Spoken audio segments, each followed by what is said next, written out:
Gentlemen, let's start our conversation. We begin. The floor is open.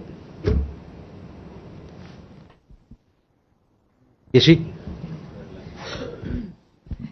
This is Yeshi Seli from Business India. How many ships have come from the Strait of Hormuz right now? How many are expected? Also, has India sought any clearance from the US? There are reports that suggest to import LPG from or LNG from Russia.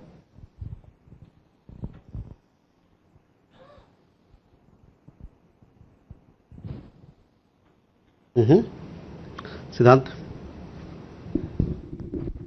Hi sir, Siddhant from WION. We have seen an interesting tweet by the Bangladeshi Prime Minister Tariq Rahman marking the Genocide Day, calling out Pakistan. We've also seen the Pakistani reaction saying that 1971 is open to different interpretation. What's India's stance given the fact that India played an important role in the liberation war? Uma? Uma Shankar Singh, independent journalist. Iran के विदेश मंत्री की तरफ से एक बयान आया है कि भारत समेत 4 देशों जो कि दोस्त देश हैं उनके जहाज़ों को जाने की मंजूरी हमने दे दी है। तो क्या जो फारस की खाड़ी में अभी 20 जहाज़ बताए जा रहे हैं, क्या वो वहाँ से चले हैं, और चले हैं तो कब तक भारत पहुँचेंगे?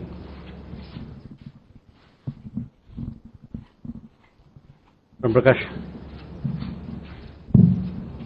सर, ब्रह्म प्रकाश द्विवेदी न्यूज़ से क्या ये जानकारी दे सकते हैं, क्या रूस से भी जो है कच्चा तेल और क्रूड ऑयल और एलपीजी आ रही है, और इसके अलावा क्या ईरान ने जिस तरह से बयान दिया है तो ईरान के साथ क्या स्थिति है, क्या वहां से भी एलपीजी और क्रूड ऑयल अपलोड हो रहा है? Thank you.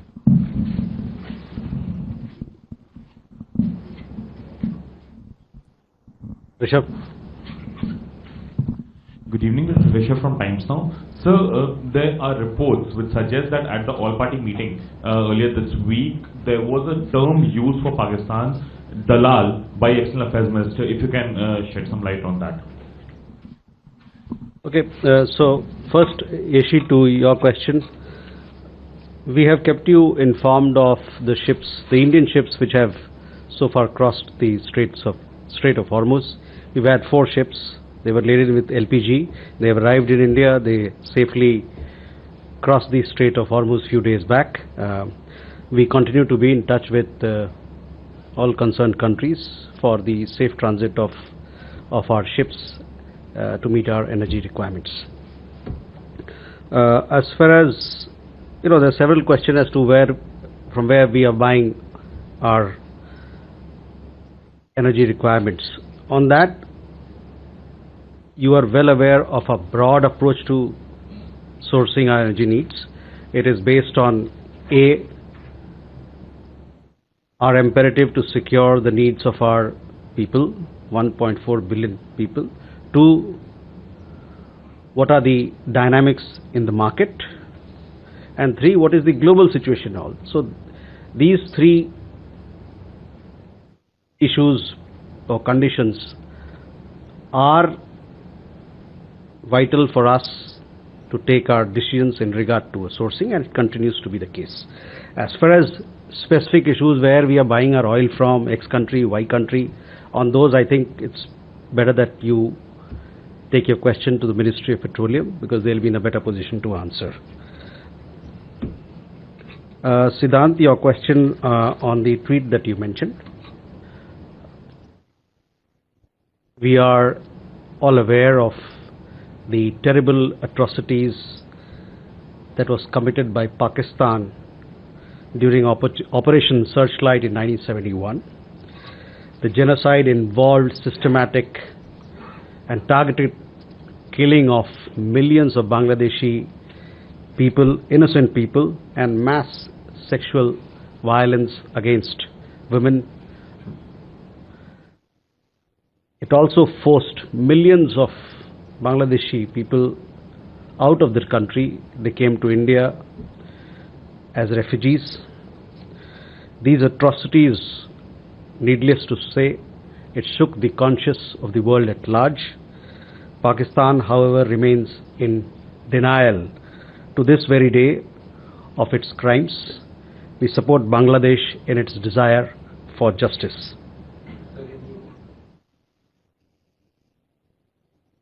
1971 में जो ऑपरेशन सर्चलाइट पाकिस्तान द्वारा उस समय जो चलाया गया था, उसमें किस प्रकार का वहां पर बांग्लादेश में नरसंहार हुआ, उसके बारे में सभी लोग अवगत हैं। इस नरसंहार में एक सुयोजित तरीके से लाखों लोगों की जानें गई, उनको मारा गया, उनके मौत के घाट से उतारा गया। उसके अलावा औरतों के साथ, और जिनको वहाँ वीरांगना कहा जाता है, उनके खिलाफ अलग अलग तरीके के वायलेंस हुए, क्राइम्स हुए। और साथ ही साथ जो कि एक प्रकार का दहशत था उस समय उस देश में, लाखों लोग अपने देश छोड़कर, बांग्लादेशी नागरिक छोड़कर हमारे यहाँ आए शरणार्थी के रूप में। इससे पूरा दुनिया का अंतरात्मा में बहुत एक झकझोर दिया। और अभी तक इन सभी क्राइम्स को लेके, वायलेंस को लेके, नरसंहार को लेके पाकिस्तान एक डिनायल मोड में रहता है। हमारी तरफ से हम बांग्लादेश को सपोर्ट करते हैं कि उनकी जो ये न्याय मांगने की और न्याय मिलने की जो उनकी चाह है, उसके लिए।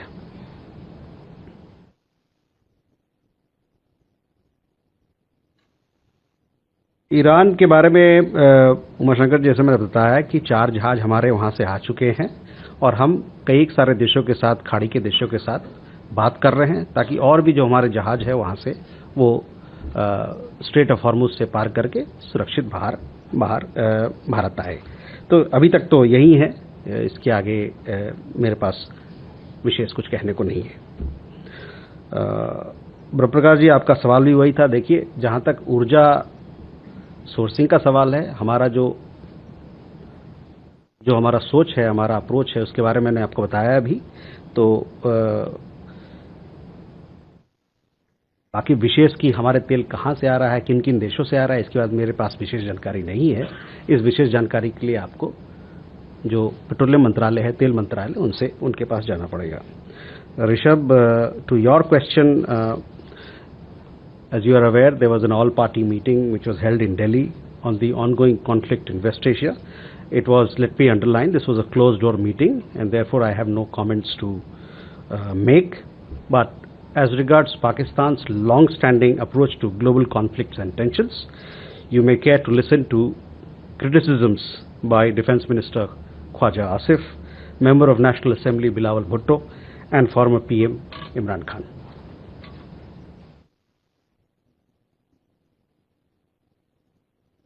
Yeah, Swasti. Suhasini Heather from The Hindu. EM Dr. Jaishankar is in France for the G7 meeting.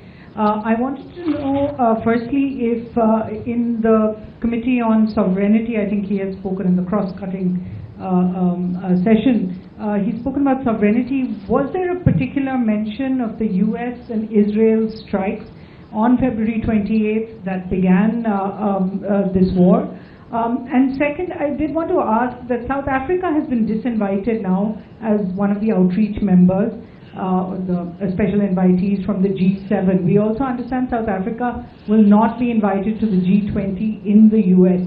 Has India in any way protested the keeping out of South Africa, a country that India shares many multilateral fora, from BRICS to IPSA and others as well?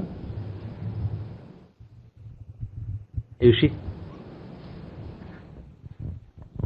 So this is Ayushi Agarwal from ANI. Are we expecting a meeting between our External Affairs Minister Dr. Jaishankar and his American counterpart Marco Rubio on the sidelines of the G7 Foreign Ministers meeting in France?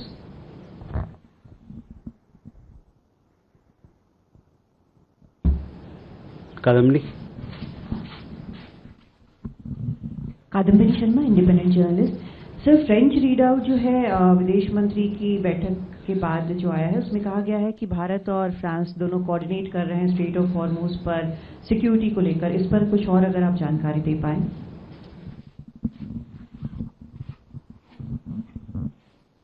Akhilesh. Sir, I am Akhilesh Suman from DD News. Strait of Hormuz, whose property is the Strait of Hormuz? What is its legal situation? And can any country, even if it passes a resolution in its parliament, can it be the sovereign right of that country?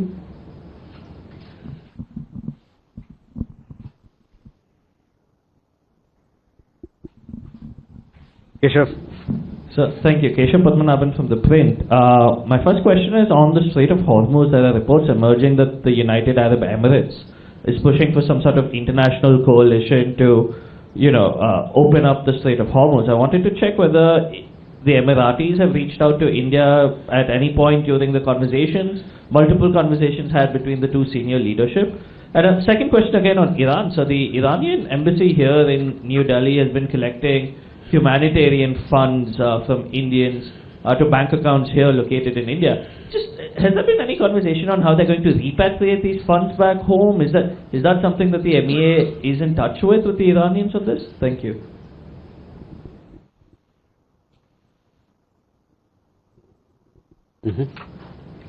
So Suhasini, first, yes, our External Affairs Minister is in Paris for G7 Foreign Ministers meeting. He, on the sidelines, he's already had meetings with several foreign ministers, his counterparts, including France, Germany, South Korea, Japan, Brazil. Even as we speak, these engagements continue there because today is also a working day.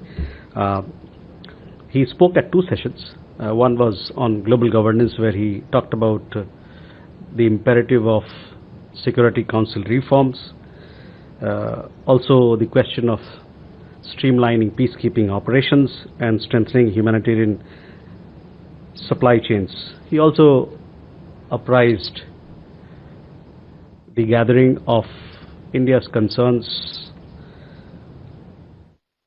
of the concerns of Global South countries on food, fuel and fertilizer. We all see the kind of impact that the war, that the conflict is having on these issues across the world.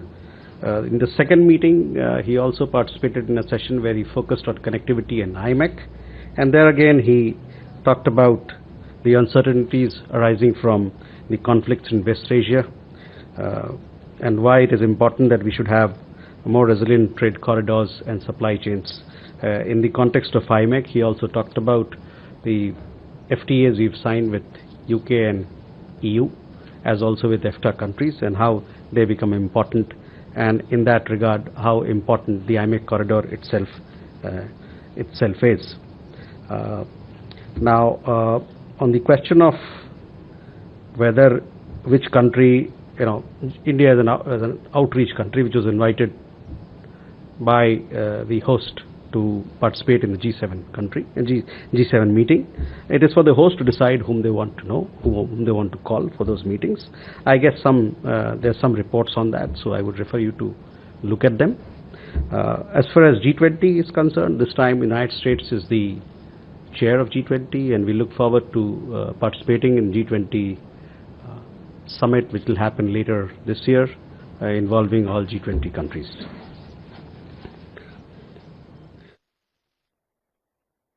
Ayushi, on several meetings have happened. I'm not aware of this particular meeting, whether it has happened or will be happening soon.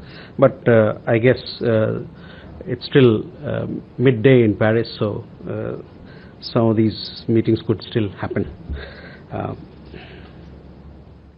Kadambini, on your question, see, there are several efforts that we've seen, reports about countries talking about coalition and as to what should be done to strengthen the transit of ships from Straits of Hormuz. In several forums, in several places, there are these initiatives which are being discussed. We are aware of them. We are closely following the matter, as also developments in the West Asia, ongoing conflict in West Asia, and our point of view is that we continue to call for ensuring safe and free navigation through the Strait of Hormuz as a matter of priority.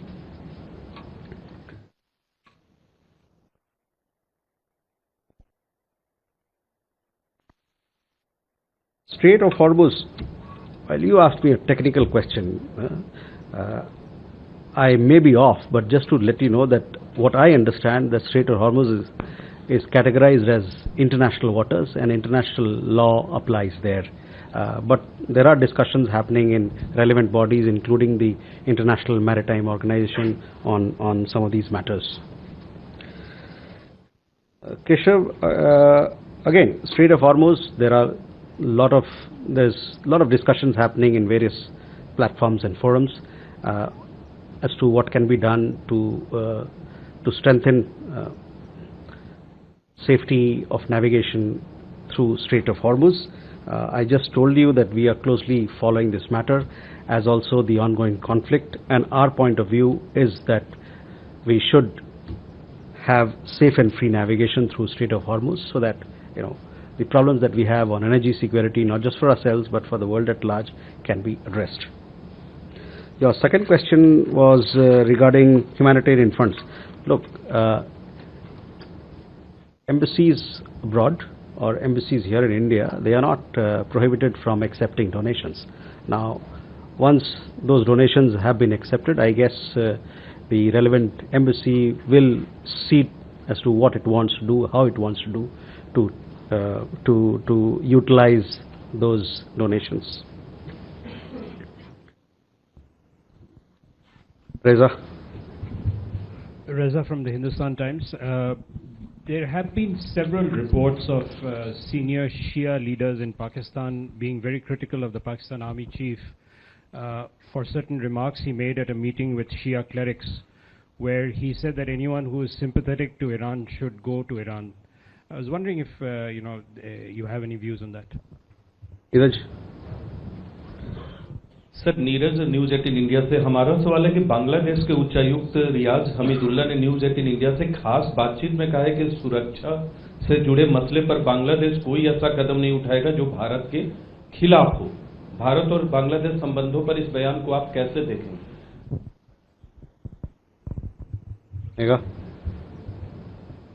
Good evening, sir. I'm Megha from NewsAx. My first question, it is being reported that the Vice President of US, J.D. Vance, is reportedly going to be arriving in Pakistan for possible peace talks. Is it acceptable to India that Pakistan hosts these as a mediator, these peace talks? And the second question, about an Indian national that has died in Abu Dhabi yesterday. Is his mortal remains going to be brought back to India? And is there any operation that India is going to start for the evacuation of Indians in all these Gulf nations that are being targeted by Iran?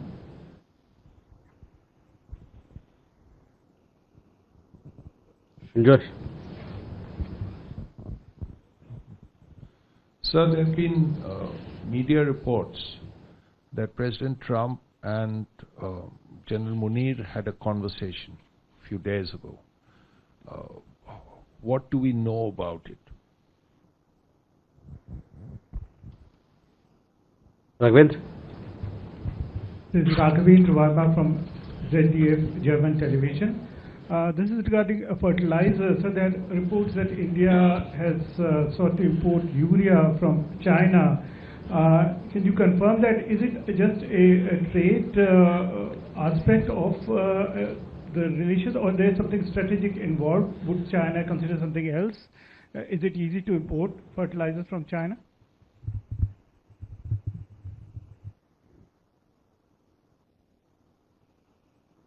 Agni. So Agni from ABP. It's been reported that Bangladesh's new Foreign Minister Khalilur Rahman will be visiting Delhi next month. Can you please confirm that? And if he comes, what's the agenda of this travel? Okay. So first, Reza, to your question, yes, we have seen the report that you're talking about. Such comments are not isolated incidents,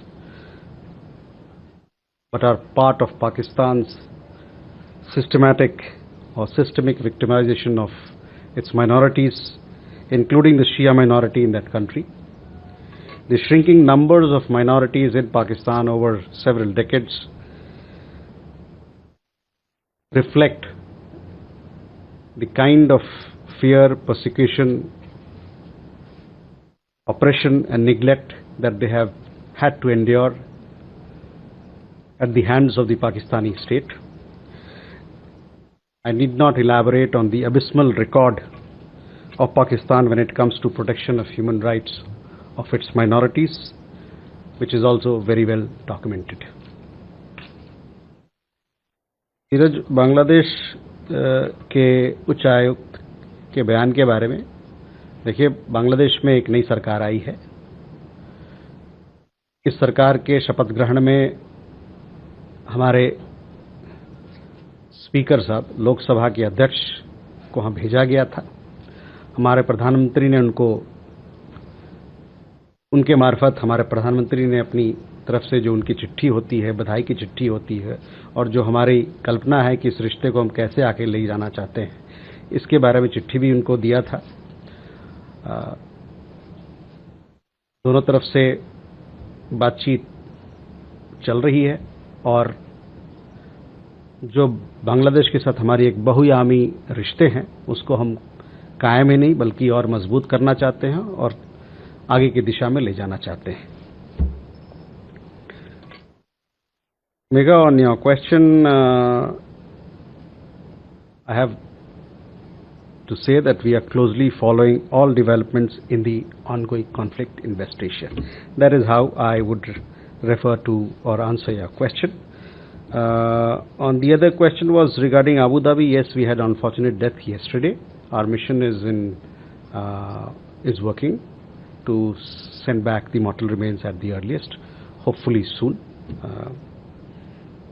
On your evacuation, I think there is no reason for any evacuation because you have these hundreds of flights every day which are coming from the Gulf to India and from India going to Gulf. So please have a look at the press statement where we give an update on the commercial flights availability and from which stations these flights are coming into India. So there's no question of evacuation. Srinjoy, regarding your, again, I would say one thing, that we are closely following all developments in regard to this ongoing conflict in West Asia. Raghavendra, the question regarding imports, we are sourcing fertilizer inputs from various parts of the world, from diverse sources.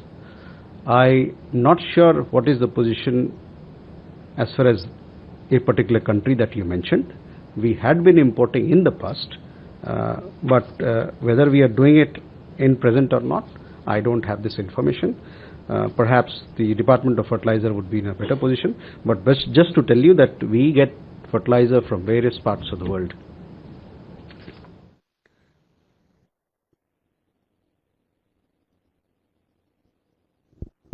Agni, your question regarding the visit of the Foreign Minister of Bangladesh, these are, it will be an important visit, but once these are finalized and we are in a position to, we announce these visits at the appropriate time. So we will surely update you. You will come to know of the visit in good time. That's it. Krishna Mohan. Sir, Krishna Mohan Sharma, Bharat express से मेरा सवाल भी state of Hormuz से है. जो हमारे vessels को आने की इजाज़त दी गई है सेफ नेविगेशन की, क्या ये फैसला अभी टेम्पररी है या इसको मान लिया जाए कि आगे ऐसी कोई परेशानी नहीं आएगी?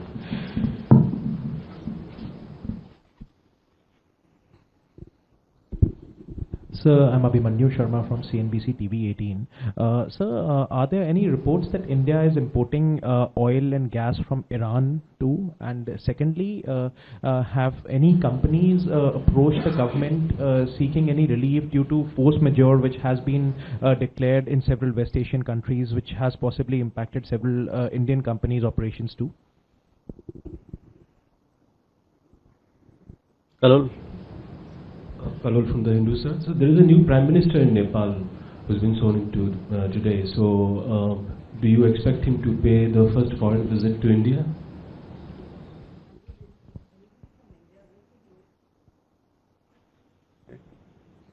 Manas. This is Manas from PTI. It appears that BRICS is still in fact deeply divided over the crisis in Middle East. So as BRICS chair, are we just still making efforts to just reconcile the differences and come out with his statement on West Asia crisis.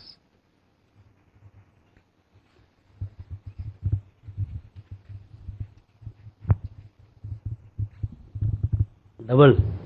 Siddhant. There are reports coming that India is giving energy to its neighbors, especially to Sri Lanka. These countries have requested for energy support. Any more details? Because the Sri Lankan media at least is saying something. Ram Prakash. Sir ब्रह्म प्रकाश मुजीनू से sir मेरा सवाल है कि पाकिस्तान की परमाणु क्षमता को लेकर इजराइल के पूर्व प्रधानमंत्री भी कह चुके हैं कि अगला ईरान के बाद अगला जो है वो पाकिस्तान को लेकर टारगेट होना चाहिए क्योंकि वो एक बड़ा खतरा है। यूएस की सीनेट में भी तुलसी गबार्ड ने भी बयान दिया कि वहां की मिसाइल और परमाणु क्षमता अमेरिका के लिए बड़ा खतरा है। तो इसको लेकर सवाल मेरा ये है कि पाकिस्तान के पूर्व राजनयिक जो अब्दुल बासित उन्होंने बयान दिया इंडिया को लेकर कि अगर यूएस और इजराइल पाकिस्तान पर हमला करते हैं तो हम मुंबई और दिल्ली को निशाना बनाएंगे। इसको क्या भारत सरकार ने गंभीरता से लिया है? क्या कमेंट है आपका? Thank you.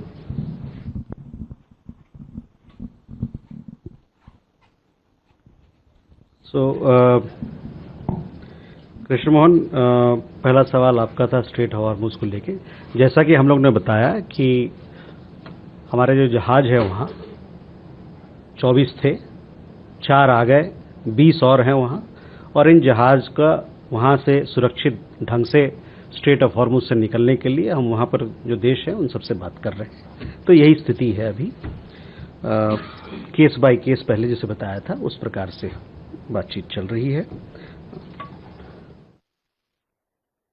Abhimanyu, I don't have details about specific countries what we are procuring from A or B country or C country. I've given you our broad approach to energy security, and that is where we are. Kalol, a question to the Prime Minister of Nepal. He was sworn in today. We had a question who attended from our side. The ambassador was invited, so he attended the swearing in function, which happened this afternoon. Post the swearing in function, our Prime Minister also conveyed his congratulations to Prime Minister of Nepal, His Excellency Balint Shah, and he conveyed that India very much looks forward to working with him to strengthen India-Nepal ties and to take these very special ties to even greater heights. As far as invitation or when he'll come, these are things that will be worked out in subsequent days and months ahead through diplomatic channels, as is the normal procedure.